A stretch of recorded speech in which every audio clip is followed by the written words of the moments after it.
আলোচিত চিত্রনায়িকা পরীমনির সঙ্গে অবৈধ সম্পর্ক জেরে চাকরি খোয়ালেন অতিরিক্ত পুলিশ সুপার গোলাম সাকলাইন।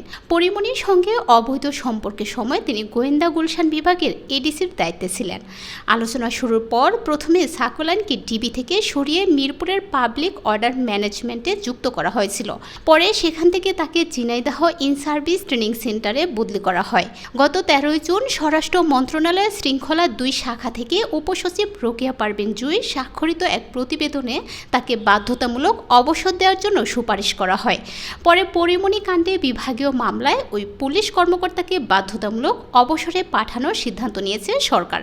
পুলিশ অধিদপ্তরের স্মারকে বলা হয়েছে, উপযুক্ত বিষয় ও সূত্রোক্ত স্বাক্ষরের পরিপ্রেক্ষিতে নির্দেশক্রমে জানানো যাচ্ছে যে গোলাম সাকলাইন পিপিএম অতিরিক্ত police super in service training centre Jhenaidah ইতিপূর্বে এডিসি ডিবি গুলশান বিভাগ টিএমপি ঢাকায় কর্মকালে নায়িকা পরীমনির বাসায় নিয়মিত রাত্রি যাপন করতে শুরু করেন। পুলিশ অধিদপ্তরের এলআইসি শাখা কর্তৃক প্রদান করা তার ফোনে সিডিআর বিশ্লেষণ অনুযায়ী গত 4 তারিখ 7 মাস 2021 থেকে 4 তারিখ 8 মাস 2021 তারিখ পর্যন্ত তিনি বিভিন্ন সময়ে দিনে ও রাতে নায়িকা পরীমনির বাসায় অবস্থান করেছেন।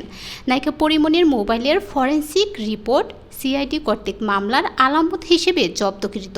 পর্যালোচনায় দেখা যায়, তার ও পরীমনির আদান প্রদান করা মেসেজসমূহ 29 জুলাই 2021 তারিখ হতে শামসুন্নাহার স্মৃতে ওরফে পরীমনির ফেসবুক আইডি ও গোলাম সাকলাইন শিথিল নামে আপনার ফেসবুক মেসেঞ্জারে কথোপকথন এবং তাদের হোয়াটসঅ্যাপ নাম্বারে 11 জুলাই 2021 তারিখ হতে 4 আগস্ট 2021 তারিখ পর্যন্ত কথোপকথন সাধারণ পরিচিতি বা পেশাগত প্রয়োজনে স্থাপিত কোনো সম্পর্কে নয়, বরং অনৈতিক প্রেমের সম্পর্ক।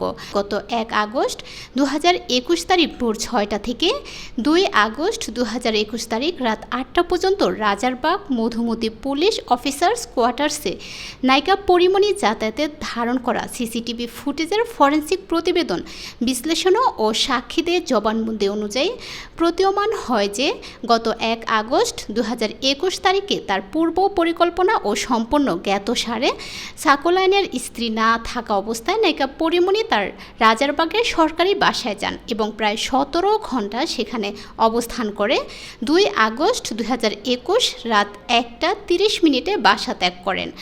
তার ও নায়িকা পরীমনির সম্পর্কের বিষয়টি বিভিন্ন অনলাইন ও প্রিন্ট মিডিয়ায়, টেলিভিশনে ও বিভিন্ন সোশ্যাল মিডিয়ায় ব্যাপকভাবে ছড়িয়ে পড়ে এবং যার ফলে জনমনে এই বিষয়ে নানা রূপ বিরূপ প্রতিক্রিয়া ও সমালোচনার জন্ম দেয়।